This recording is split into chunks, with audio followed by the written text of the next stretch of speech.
Assalamualaikum warahmatullahi wabarakatuh. Perkenalkan, saya Revana Puspitasari, NIM 20051214004 dari Prodi Sistem Informasi kelas 2020B. Di sini saya akan menjelaskan secara singkat sejarah dari internet.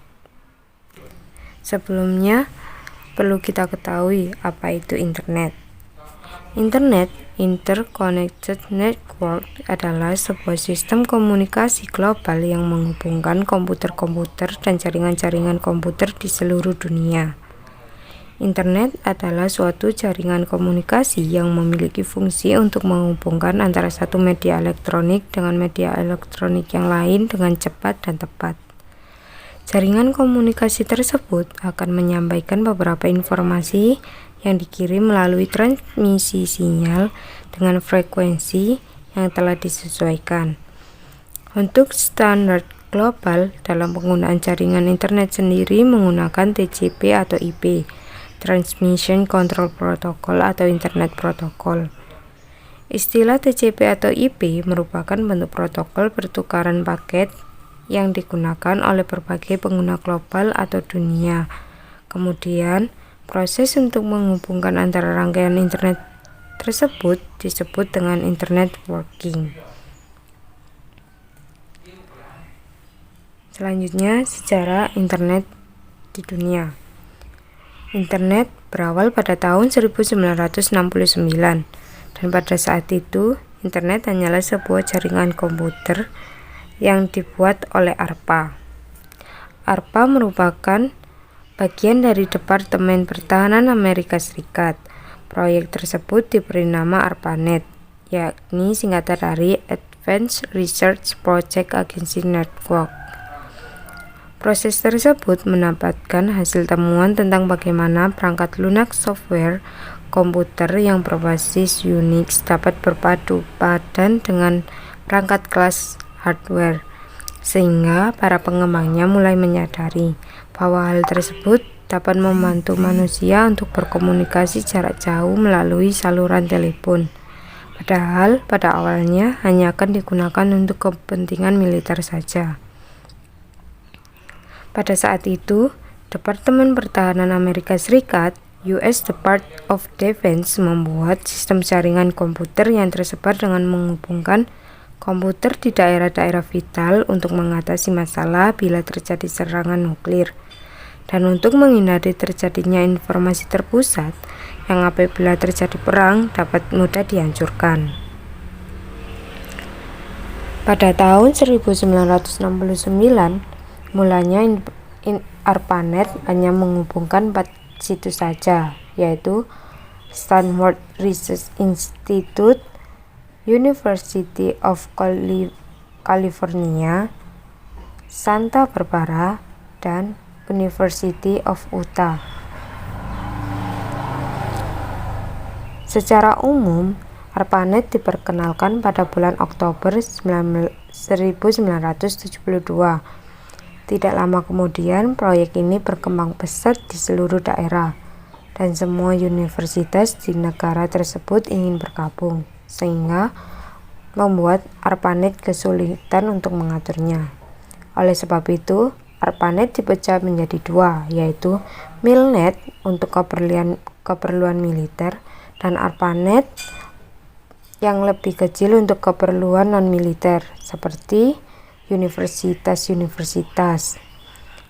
Gabungan kedua jaringan akhirnya dikenal dengan nama DARPA Internet, yang kemudian disederhanakan menjadi Internet. Pada tahun 1982, komputer yang membentuk jaringan semakin hari semakin banyak.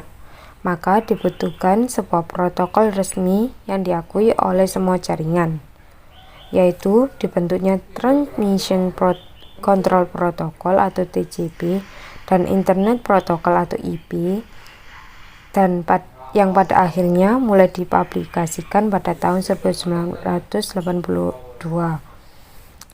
Untuk menyeragamkan alamat di jaringan komputer yang ada, maka pada tahun 1984 diperkenalkan sistem nama domain yang kita kenal dengan DNS atau Domain Name System.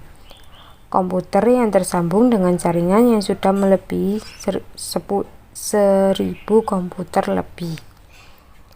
Pada tahun 1986 didirikanlah NSFNet, National Science Foundation Network, yang menggantikan peranan dari ARPANET untuk mewadahi kegiatan riset dan penelitian di Amerika.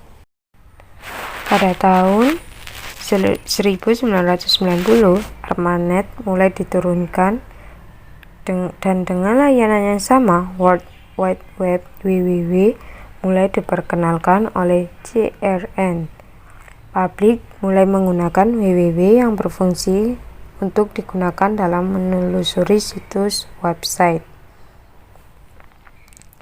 Dan akhirnya pada tahun 1993 mulai dikembangkannya Internet NIC untuk mendaftarkan nama domain dari publik.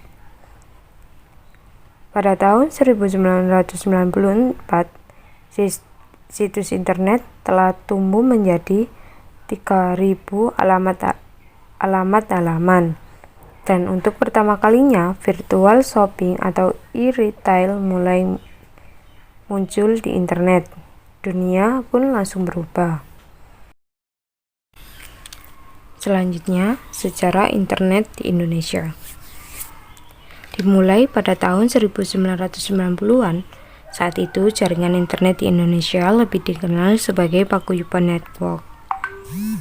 Di sekitar tahun 1994 dimulai beroperasinya Indonet yang dipimpin oleh Sanjaya.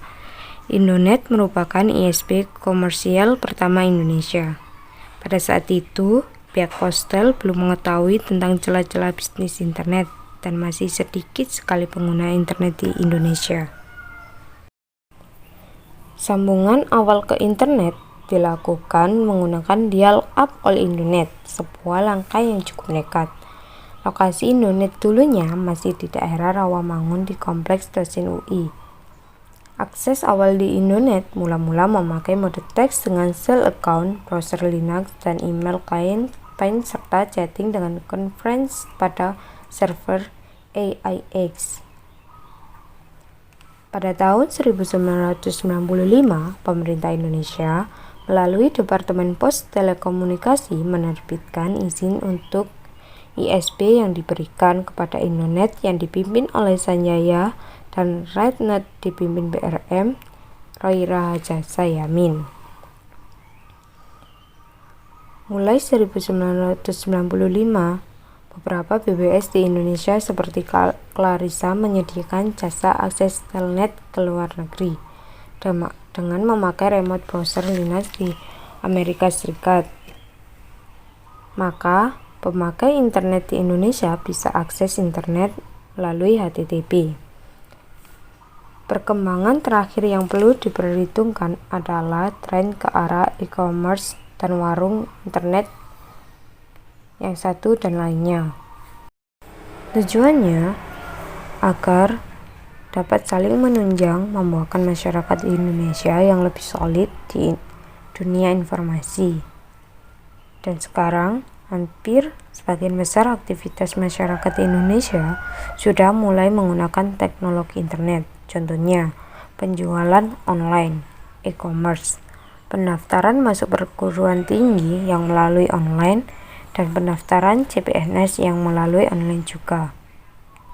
Selanjutnya, beberapa manfaat internet. Internet sebagai sumber beragam wawasan ilmu dan pengetahuan. Kini fungsi internet hadir untuk mempermudah semua orang untuk mencari wawasan seluas-luasnya. Yang kedua, menjaga keamanan negara. Pemerintah memiliki tanggung jawab yang besar untuk mensejahterakan para rakyat di sebuah negara, sehingga manfaat internet di bidang pemerintahan lebih berfokus pada kemudahan akses publik.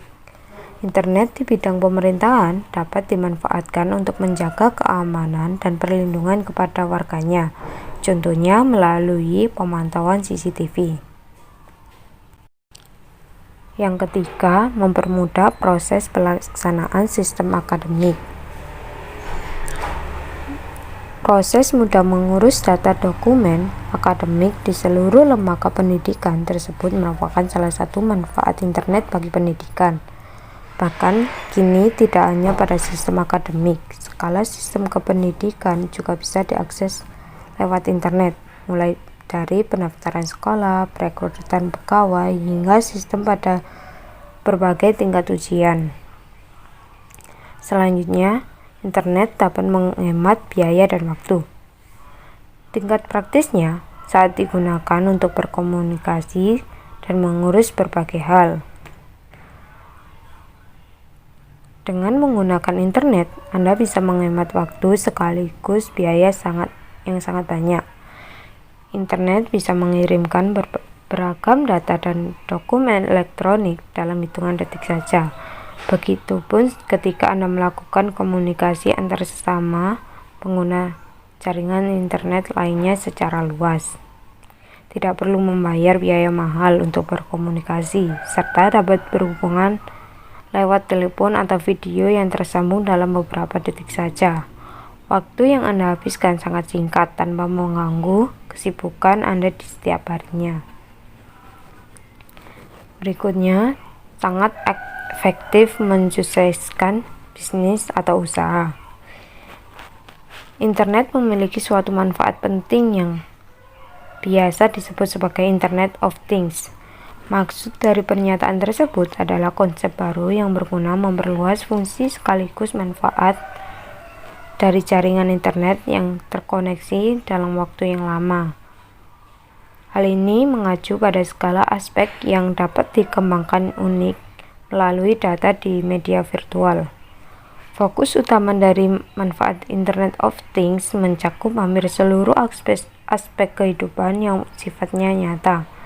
Misalnya, untuk digunakan di bidang bisnis dan usaha, internet akan berguna sebagai media perantara bagi bertemunya penjual dan pembeli secara virtual. Kemudian mereka juga dapat melakukan transaksi pembayaran secara virtual juga.